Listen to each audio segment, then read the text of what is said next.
अस्सलाम वालेकुम। All out में Naseem Rajput metro one news के तमाम नाजरीन से मुखातिब है। पाकिस्तान और इंग्लैंड की टीमें इस वक्त दूसरा ओडीआई मैच खेल रही हैं। ये 5 मैचों की सीरीज अपनी जगह है, लेकिन असल तो वो कॉम्बिनेशन है जिसने वर्ल्ड कप में पार्टिसिपेट करना है। शुएब मलिक ने एक दिन पहले साउथहैम्पटन में ही टीम को ज्वाइन कर लिया है। सबकी नज़रें इस वक्त शादाब खान पर हैं कि शादाब खान जितने इंपॉर्टेंट प्लेयर्स पिछले 1 से 1.5 साल में रहे हैं, चैंपियंस ट्रॉफी में भी जो उनका रोल रहा था या लिमिटेड ओवर क्रिकेट में जिस तरीके के इंपॉर्टेंट प्लेयर वो पाकिस्तान के लिए रहे, सभी ये बात कर रहे हैं कि शादाब बहुत ही इंपॉर्टेंट होंगे। शादाब के हवाले से भी अच्छी खबरें ये हैं कि शादाब रिकवर कर रहे हैं और इम्कानात इस बात के अब भी मौजूद हैं कि वो वर्ल्ड कप के स्क्वाड का हिस्सा बनेंगे। पाकिस्तान टीम जिस तरह पहला ओडीआई मैच बारिश की नज़र हो गया था, इब्तिदा में पाकिस्तान का आगाज़ इतना अच्छा नहीं रहा था और अगर पिछले वर्ल्ड कप के चैंपियंस ट्रॉफी के बाद से ट्रैक रिकॉर्ड उठा के देख लेते हैं तो पाकिस्तान टीम पहले 10 ओवर्स खेलने के लिहाज से, रन रेट के लिहाज से 9वें नंबर पर दिखाई देती है। इंग्लैंड की टीम उसमें टॉप पर दिखाई दे रही है जिसने 6.12 की औसत से पहले 10 ओवर्स में रन स्कोर किए। पाकिस्तान सिर्फ अफगानिस्तान से बेहतर दिखाई देता है, इसके बावजूद कि फ़खर जमान जैसा बैट्समैन जिनके बारे में कहा जाता है कि वो बड़ी बर्क रफ्तार बैटिंग करते हैं, वो भी टीम का हिस्सा है। ये एक सोचने का अमर ज़रूर दिखाई देता है क्योंकि पाकिस्तान लिमिटेड ओवर क्रिकेट में आजकल जिस तरीके की क्रिकेट हो रही है और जिस तरीके की पिचेस हमने इंग्लैंड में देखी हैं, टॉप ऑर्डर को कहीं ना कहीं थोड़ा तेज़ ज़रूर खेलना होगा, अच्छा स्टार्ट दरकार होगा। बहुत बात चल रही थी डिपार्टमेंटल क्रिकेट पे। ग्रेट जावेद मियादाद साहब ने भी बात की कि डिपार्टमेंटल क्रिकेट बहुत ज़रूरी है और जो प्रेस कॉन्फ्रेंस उन्होंने की थी उसमें कई लोग मौजूद थे, जिसमें मौजूद थे जहांगीर खान, जिसमें मौजूद थे इस्लाउद्दीन। लेकिन इमरान खान साहब से जब सवाल किया गया, जब मीडिया से उन्होंने मुलाकात की, जब उनसे ये सवाल पूछा गया कि क्या जावेद मियादाद साहब कह रहे हैं डिपार्टमेंटल क्रिकेट, तो उन्होंने सिंपल सी बात कही कि ये जावेद मियादाद साहब की अपनी सोच है, इससे ज़्यादा कुछ भी नहीं है। तो इसका मकसद ये है कि इमरान खान साहब ने जो सोच लिया है वही इम्प्लीमेंट होना है। आने वाले वक्त में डिपार्टमेंटल क्रिकेट का कोई रोल नहीं होगा।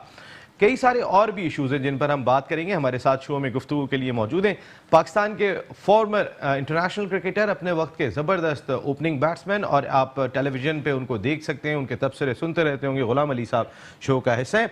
उनके साथ मौजूद है पाकिस्तान के फॉर्मर इंटरनेशनल क्रिकेटर, अपने वक्त के ज़बरदस्त ऑलराउंडर, आप उनके भी तबसरे सुनते रहते होंगे, ज़बरदस्त हमारे एनालिस्ट हैं चौधरी ज़फ़र इकबाल। ज़फ़र इकबाल साहब, थैंक यू वेरी मच, आपकी आमद का भी बहुत शुक्रिया। गुलाम अली साहब, वनडे सीरीज से हट के मैं थोड़ी सी बात करूंगा। इस वक्त प्रिपरेशन हो रही है वर्ल्ड कप की। हाउ इम्पोर्टेंट शादाब खान, हमने यासिर को चेक कर लिया, स्पिन डिपार्टमेंट जो हम अपना देख रहे हैं, शादाब खान कितने ज़रूरी दिखाई दे रहे हैं और अच्छी खबरें आ रही हैं कि कहीं ना कहीं उनका फिटनेस लेवल बेहतर हो रहा है। एक शादाब एक ऐसा प्लेयर है जो कि आपकी टीम में जिस जगह वो बॉलिंग करता है या बैटिंग करता है, वो टीम को एक बैलेंस देता है जो आपकी फील्डिंग, हाँ 3 डायमेंशन आप कह सकते हैं। तो वो ऐसा प्लेयर है कि वो बैलेंस देता है टीम को। उसका ना होना यकीनन पाकिस्तान के लिए मुश्किलात ज़रूर होंगी, लेकिन इस तरह होता है कि आपके कभी कभी ऐसे प्लेयर आपकी टीम में नहीं दस्तियाब होते हैं जिनकी वजह से आपका बैलेंस आउट हो जाता है।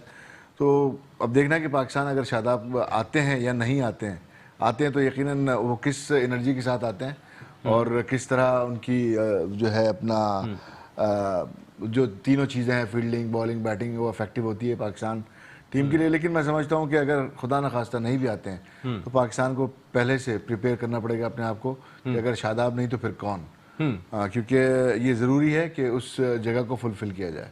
बिल्कुल, ये बड़ा इंपॉर्टेंट दिखाई देता है ज़फ़र इकबाल के। किसी तरीके से शादाब खान बहुत ही इंपॉर्टेंट कैरेक्टर दिखाई दे रहे हैं इस वक्त। पाकिस्तान ने उन्हें इंग्लैंड के में इलाज के लिए भी भेजा वायरस की वजह से, और वो रिकवर भी कर रहे हैं। मेरी इतलात के मुताबिक उन्होंने हल्की ट्रेनिंग भी शुरू कर दी है। कितने इंपॉर्टेंट दिखाई देते हैं इस वक्त शादाब खान। अगर शादाब खान, मिसाल के तौर पे मैं एक मिसाल देता हूँ, अम्माद वसीम भी मुकम्मल फिट नहीं थे, जो इतलात आई थी जब फिटनेस लेवल लिया गया था, फिटनेस टेस्ट लिए गए थे, इसके बावजूद वो इंपॉर्टेंट थे तो टीम का हिस्सा बने। अगर शादाब 90% भी फिट होते हैं तो इंपॉर्टेंट हैं टीम के लिए।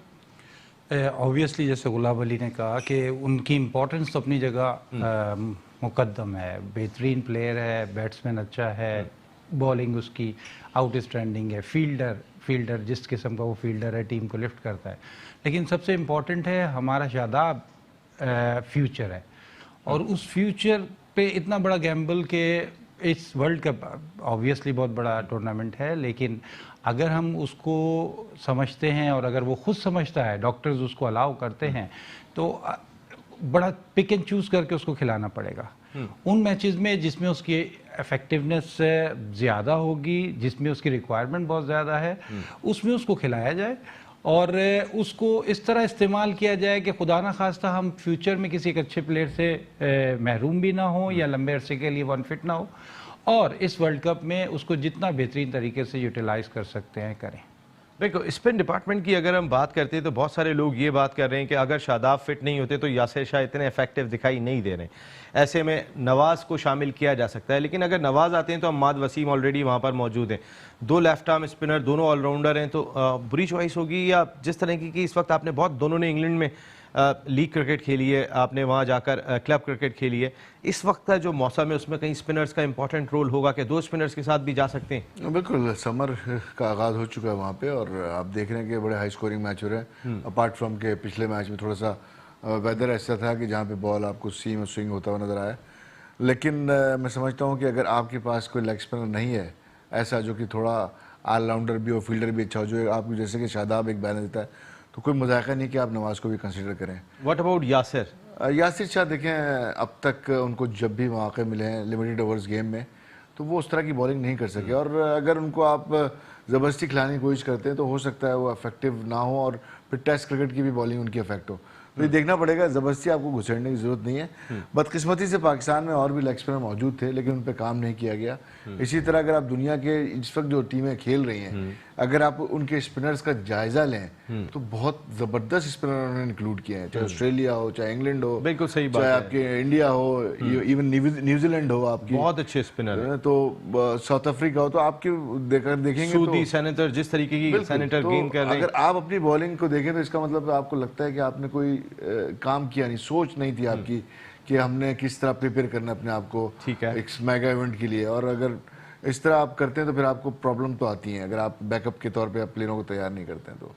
देखिए, समझ में नहीं आई ये चीज़, जिस तरीके की नवाज़ की परफॉर्मेंस थी। ठीक है, अगर नवाज़ और अम्माद वसीम में टाई आ रही है तो फिर तो बात समझ में आती है कि कोई भी एक आ सकता है। मैं ये नहीं कह रहा हूँ कि अम्माद ही 100% है, दोनों 19-20 हैं अगर प्लेयर दोनों बराबर की दिखाई देते हैं।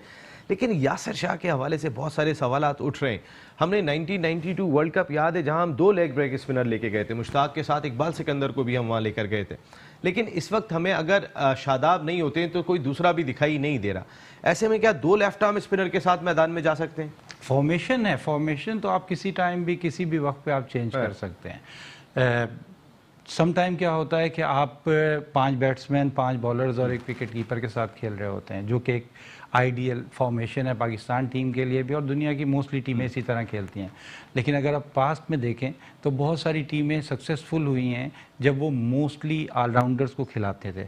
श्रीलंका इसकी बहुत बड़ी मिसाल है। तो आप इस फॉर्मेशन को भी लेके जा सकते हैं कि दो लेफ्ट आर्म स्पिनर आप खिला सकते हैं, वो दोनों अच्छे बैट्समैन भी हैं, अच्छे फील्डर भी हैं, वो आपको फील्डिंग में बहुत हेल्प करेंगे।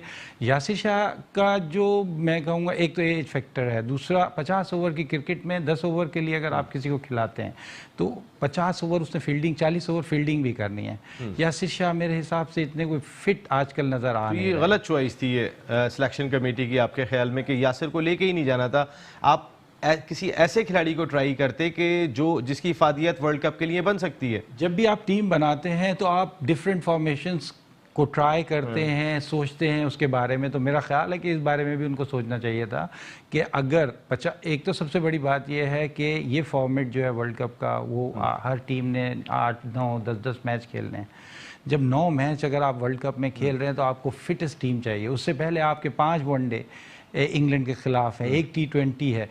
तो इन तमाम चीज़ों को ज़हन में रखते हुए, और दूसरा आज हम खेल रहे हैं, यानी कि अब 3 वनडे ही रह गए हैं आपके। तो 3 वनडे आपके पास रह गए हैं। आप की टीम की परफॉर्मेंस जो है वो अगर तो अच्छी परफॉर्मेंस दे रहे हैं, जिसके चांसेस थोड़े से डाउटफुल मुझे नज़र आ रहे हैं कि जिस तरह की पिचेस वहाँ पे इस वक्त वेदर की वजह से चल रही हैं, लेकिन अगर अच्छी परफॉर्मेंस नहीं हुई तो डीमोरलाइज भी हो सकती है टीम। इस 5 वनडे की सीरीज के खात्मे के बाद आप उस पे बात मोरल पे फर्क डाल सकती है। ये बहुत ही इंपॉर्टेंट फैक्टर है कि ये सीरीज अगेंस्ट इंग्लैंड है, जो वर्ल्ड नंबर 1 टीम है, जो अपने होम ग्राउंड के ऊपर खेल रही है वर्ल्ड कप भी। और अगर माहिरीन बात करते हैं तो इस वक्त जो कॉम्बिनेशन बना हुआ दिखाई दे रहा है इंग्लैंड का, वो सबसे तगड़ा है और वो प्रूव करते हुए दिखाई दे रहे हैं। उसमें ऑलराउंडर्स का बहुत बड़ा रोल दिखाई दे रहा है। बेन स्टोक्स से लेके जिस तरीके के ऑलराउंडर्स दरमियान में आते हैं, उन्होंने इस टीम को के मोरल को एकदम चेंज करके रख दिया। पाकिस्तान का ऑलराउंडर्स का डिपार्टमेंट क्या है, हम बात यही कर रहे हैं कि ठीक है ये सीरीज तो खत्म हो जाएगी, वर्ल्ड कप में क्या कॉम्बिनेशन होना चाहिए, इस पर बात करेंगे ब्रेक के बाद। ऑल आउट में एक मरतबा फिर आपको वेलकम करते हैं। पाकिस्तान टीम के कॉम्बिनेशन पर बात कर रहे हैं। साउथहैम्पटन के मकाम पर पाकिस्तान टीम दूसरा वनडे मैच खेल रही है। परफॉर्मेंस आपके सामने ही है कि जिस तरीके की पाकिस्तान टीम खेली है, T20 मैच भी हम लूज कर गए थे, लेकिन ये सीरीज समझ लें एपेटाइजर है before world cup. World cup का भी वो फॉर्मेट है जो 1992 में था और वो वर्ल्ड कप हम जीतने में कामयाब हुए थे वज़ीर आज़म पाकिस्तान इमरान खान साहब की क़यादत में। उसमें ग्रेट जावेद मियादाद साहब, ग्रेट इमरान खान साहब, कई सारे ऐसे प्लेयर्स थे, वसीम अकरम के जो इंज़माम उल हक, मोइन खान, जिस तरीके से ये लोग खेले थे। इन्होंने मैच पाकिस्तान के हक में बदला था। ज़बरदस्त परफॉर्मेंस रही थी, चाहे टॉप ऑर्डर के अंदर आमिर सुहेल और रमीज़ राजा ने टीम को आगाज़ फराम किया था, मुश्ताक ने जिस तरीके की स्पिन बॉलिंग की थी, आकिब जावेद जिस तरीके की गेंदें कर रहे थे। यंग टीम थी वो। इमरान खान साहब और जावेद मियादाद साहब को हटा देते हैं और सलीम मलिक, तो पाकिस्तान टीम खासी हद तक यंग दिखाई दे रही थी और ये टीम भी उतनी यंग दिखाई दे रही है। अगर आप हफीज़ और शुएब मलिक को टीम से अलहदा कर देते हैं तो ये भी टीम उसी तरीके की यंग टीम दिखाई दे रही है। हफीज़ के बारे में अब भी सवालात दिखाई दे रहे हैं कि क्या वो वर्ल्ड कप स्क्वाड का हिस्सा होंगे या नहीं होंगे, अब तक वो नहीं खेले।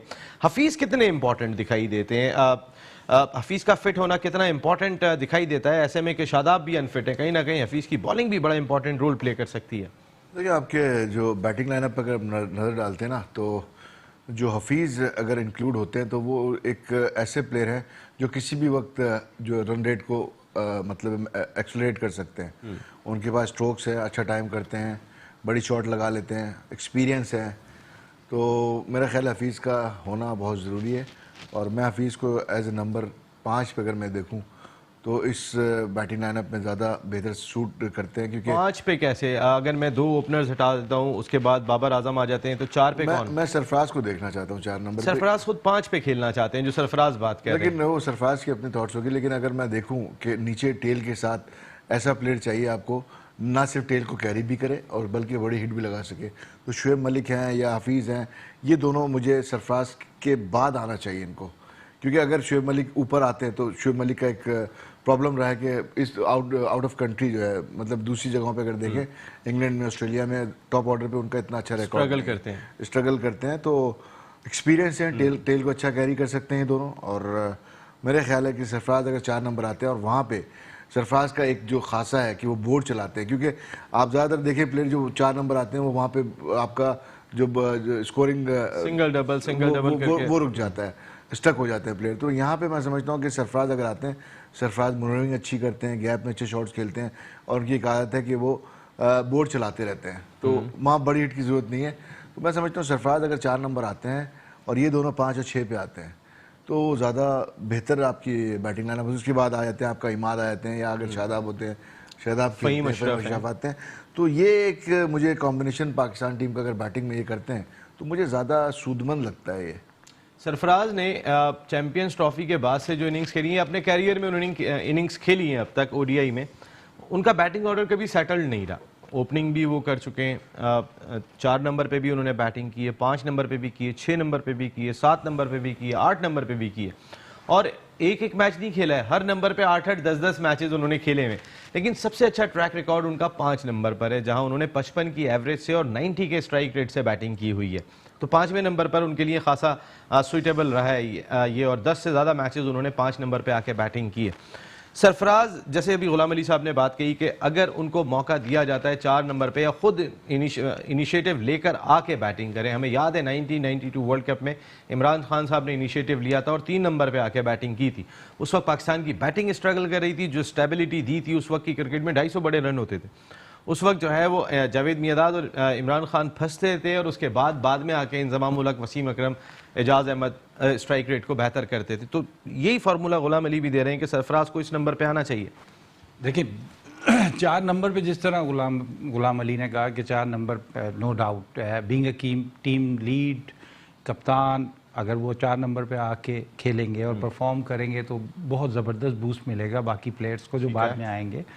क्वालिटी उनकी ये वाकई है कि वो स्ट्राइक रोटेट करते हैं, हाँ स्ट्राइक रोटेट करते हैं, स्कोर बोर्ड को चलाते रहते हैं। लेकिन हारिस सोहेल आपका सेटल प्लेयर है 4 नंबर पे, तो मैं प्रेफर करूंगा सरफराज को 5 नंबर पे आने पे, और मेरी फर्स्ट चॉइस होगी शोएब मलिक 6 नंबर पे। तो हफीज कहाँ गए? हफीज को मैं बेंच स्ट्रेंथ पे देख रहा हूँ, और मकसद लेकिन अगर आपके पास खुदा ना खास्ता शादाब नहीं होते तो उस सूरत में आपको स्पिन डिपार्टमेंट में कहीं ना कहीं शोएब मलिक और हफीज़ की खदमात चाहिए होंगी। बेहतरीन है, तो आपके पास चॉइस शोएब मलिक है या हफीज़ हैं। हारिस सोहेल ने भी गेंदें की हैं, अच्छी लेफ्ट आर्म स्पिन कर रहे हैं। मैं उसी तरफ आने वाला था कि हारिस भी वो रोल अदा कर सकते हैं जो 4-5 ओवर करने का हो सकता है। शोएब मलिक को मैं इसलिए देख रहा हूँ कि शोएब मलिक 6 नंबर का आइडियल प्लेयर है। जिस तरह गुलाम अली ने कहा कि वो भी स्ट्राइक रोटेट करते हैं और बाद में बड़ी हिट मार सकते हैं। नंबर 2 चीज़ जो है वो इतना सीनियर प्लेयर है और वो इतना क्लेवर है, और पाकिस्तान की हिस्ट्री में बहुत कम प्लेयर ऐसे हैं जो हर नंबर पे खेले। शोएब भी उनमें से एक प्लेयर है जो ओपन से लेके 6 नंबर तक खेला, और मैं समझता हूँ कि 6 नंबर उसका स्पेशली इस तरह की कंट्रीज़ में जो कि जैसे इंग्लैंड है, ऑस्ट्रेलिया है, वो बहुत सूट करता है उनके लिए। यहाँ पे 6 नंबर पे अगर वो हुए और पाकिस्तान टीम अच्छी पोजीशन में हुई तो मैं समझता हूँ कि शोएब बहुत इफेक्टिव होंगे एज़ कम्पेयर टू हफीज़, क्योंकि हफीज़ को एक टाइम चाहिए इंजरी से रिकवर करके आ रहे हैं वो और काफ़ी दिन बाहर रहे हैं, और जब वो बैटिंग करते हैं तो उनको एक अपना एक उनका खेलने का स्टाइल है, being a opener, being a one down, उनको एक टाइम चाहिए होता है जो कि 6 नंबर पे आपको मोस्टली नहीं मिलता। 6 नंबर पे या तो आप उस सिचुएशन में जाते हैं जहाँ पे आपकी टीम स्ट्रगल कर रही होती है, और या फिर आप उस पोजीशन में जाते हैं जो कि हम एक्सपेक्ट कर रहे हैं कि पाकिस्तान के जो टॉप 5 अच्छा परफॉर्म करें, उस पोजीशन में जाएंगे जब 8, 10, 12, 14 ओवर रह गए होंगे। तो उस टाइम आपको उस किस्म का प्लेयर चाहिए जो न सिर्फ स्ट्राइक रोटेट करे बल्कि बड़ी हिट भी मार सके और नीचे आने वालों को खिला भी सके अपने तजुर्बे बड़ी से। हिट मारने की क्वालिटी जो शोएब मलिक की है वो सबसे बड़ी ये है कि वो गैप्स में बड़ी हिट मारते हैं। ये जो क्वालिटी है ये हमारे जावेद मियां से भी आती है। साहब इसके मास्टर थे, और मैं समझता हूं कि उन्हीं को अगर फॉलो किया जाए तो उसमें आउट होने के चांसेस बहुत कम होते हैं और आपको रन्स मिलने के चांसेस ज़्यादा होते हैं। तो मेरी फर्स्ट चॉइस बहरहाल शोएब मलिक होगा। अच्छा, एक और चीज़, आबिद अली को अब तक मौका नहीं दिया। आप एज ए ओपनिंग बैट्समैन मैं आपसे जानना चाहूँगा, एक बैट्समैन जो है वो डेब्यू पे सेंचुरी स्कोर करता है, फिर एकदम से लाइमलाइट में आता है, फिर वो वर्ल्ड कप के स्क्वाड में आ जाता है। आपने 3 साइड मैच खेले, किसी एक में भी मौका नहीं दिया कि आप किसी एक में मौका देके एटलीस्ट उस कंडीशन के अंदर और टीम के साथ चेक तो करते? आपने वो भी नहीं किया। देखिए अभी यकीनन मैचेस हैं और वर्ल्ड कप के स्क्वाड का पार्ट तो है आबिद अली, और यहाँ पे अगर प्रॉब्लम आती है हफीज़ अगर फिट नहीं हो पाते तो डेफिनेटली फिर इनका फॉर्मेशन सारा चेंज होगा। और हारिस सोहेल जो कि मैं देख रहा हूँ कि अगर हफीज़ और शोएब मलिक को दोनों को खिलाना पड़े तो फिर हारिस सोहेल एक ऐसे प्लेयर नज़र आ रहे हैं जो आपको बेंच में नज़र आएंगे, क्योंकि बाबर आजम या इमाम उल हक या फ़खर जमान, सरफराज, शोएब मलिक, हफीज़, ये वो प्लेयर हैं जिन्होंने अगर खेलना है तो फिर हारिस सोहेल की जगह नहीं बनती। ठीक है ना, तो यहाँ पे आबिद अली को इनको ट्राई आउट करना कि आबिद अली भी मैं देखता हूँ कि 1 डाउन पोजीशन पे खेल सकते हैं, 4 पे भी खेल सकते हैं, जो उनकी टेक्निक है। होता है ना, खासतौर से सरफराज अनफिट होते हैं तो विकेट कीपिंग भी आपने उनसे करानी है। तो जो टेक्निक है, लेकिन जहाँ तक ओपनिंग की बात है, देखें नंबर ऑफ मैचेस बहुत ज़्यादा है और आबिद अली को इनको हर वक्त प्रिपेयर करना पड़ेगा, क्योंकि फ़खर जमान जिस तरह आउट ऑफ फॉर्म अचानक से होते हैं और फिर वो रिकवर नहीं कर पाते, इसी तरह अगर फ़खर इनफॉर्म होते हैं और इमाम उल हक खेलते हैं, इमाम उल हक देखिए एक अपना उनका एक अंदाज़ है खेलने का, उस अंदाज में खेलते हैं। अगर आपकी बैटिंग फॉर्म में आती है और इमाम अपने तर्ज पे खेलते हैं तो फिर आपको देखना पड़ेगा कि आबिद अली को फिर आपको इंक्लूड करना पड़ेगा। अच्छा चलिए, मैं टीम पे तो हम आगे भी बात करेंगे, प्रोग्राम हमें ख़त्म करना है। मैं मुख्तसर साहब दोनों से मुख्तसर बिल्कुल चाहूँगा। इमरान खान साहब ने वाजे कर दिया जब उनसे ये कहा गया कि डिपार्टमेंटल क्रिकेट के हवाले से जावेद मियादाद साहब का ये मौक़िफ़ है कि डिपार्टमेंटल क्रिकेट होनी चाहिए, उन्होंने कहा ये उनका अपनी सोच है, बात ख़त्म कर दी, इससे ज़्यादा बात ही नहीं की। तो कि ये पैगाम दे दिया है कि डिपार्टमेंटल क्रिकेट ख़त्म। मैं नहीं समझता कि आप कह तो सकते हैं, लेकिन ऑब्वियसली जावेद भाई की एक अपनी से है बहुत सारे क्रिकेटर्स बोल रहे हैं, आप दोनों बोल रहे हैं, सारे बोल रहे हैं। हाँ, रिसेंटली मैंने कामरान अकमल और वहाब रियाज को भी सुना। रियलाइज करने की बात है, रियलाइजेशन की बात है। इमरान खान जिस दिन रियलाइज कर जाए, और रियलाइज कराने वाले भी तो हो ना, वो तो सब जाते हैं, जाके साइन करा के आ जाते हैं, sir thank you, well done sir, आपका आइडिया बेस्ट है, ये तो जाते हैं क्रिकेट बोर्ड के हुकाम। हाँ, असल में वो मैंने पहले भी आपको एक दफ़ा अर्ज़ की थी कि ये सब जो लोग बोर्ड में हैं हमारे, सॉरी टू से, लेकिन they are job seekers. Ghulam Ali साहब, आपकी भी राय, डिसीजन हो गया? देखिए, अब अगर इमरान खान कह देते हैं तो फिर वो करना पड़ता है आपको। वो तो टीम, क्रिकेट टीम भी है, अब तो वजीर आज़म है, वो तो उस वक्त संते के जब वो कैप्टन होते थे तो टीम भी खुद बनाते थे। सबसे बड़ी बात ये है कि उनको कन्विंस करने के लिए कोई ऐसी पर्सनालिटी मुझे नज़र नहीं आ रही फिलहाल। वसीम अकरम रोल प्ले कर सकते हैं अगर मैं बताऊं कि इसकी सबसे, इमरान खान को ना अब क्रिकेटिंग वे में अगर समझाने जाएंगे तो वो कहेंगे यार क्रिकेट मुझे ना सिखाओ, मुझे क्रिकेट आती है।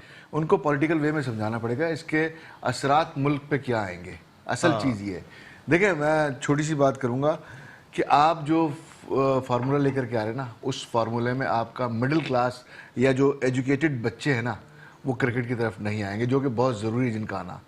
सिर्फ वो बच्चे क्रिकेट खेलेंगे जिनके पास कोई लाइफ में ऑप्शन नहीं है, बस वही खेलेंगे, या फिर वो बच्चे जिनके पेरेंट बहुत ज़्यादा वेल्दी हैं और वो वही खेल सकते उनको चांस ले सकते हैं थोड़े से टाइम के लिए। लेकिन बहुत मुश्किल लेकिन शहरों से क्रिकेट निकल के आपके छोटे इलाकों में चली जाएगी, और छोटे इलाकों के सॉरी टू से जो अब ब्रिंगिंग है, जो बस खत्म का मुझे कह दिया गया क्योंकि टाइम हो चुका है। गुलाम अली साहब, इस पे और डिटेल में बात करेंगे। Thank you very much Ghulam Ali साहब, and thank you very much Zafar Iqbal साहब, आप दोनों की आमद का बहुत बहुत शुक्रिया। तो गुफ्तगू आपने सुन ली होगी, डिपार्टमेंटल क्रिकेट पे कहीं ना कहीं सवालात पाए जाते हैं और हर आदमी इस वक्त बात कर रहा है टीम का कॉम्बिनेशन क्या होगा वर्ल्ड कप में, इसी को हम डिस्कस आगे भी करेंगे। नसीम राजपूत अपनी पूरी प्रोडक्शन टीम के साथ चाहेगा इजाजत। कल रात को 10 बजे आपसे फिर मुलाकात होगी। टिल देन, अल्लाह ने के बाद।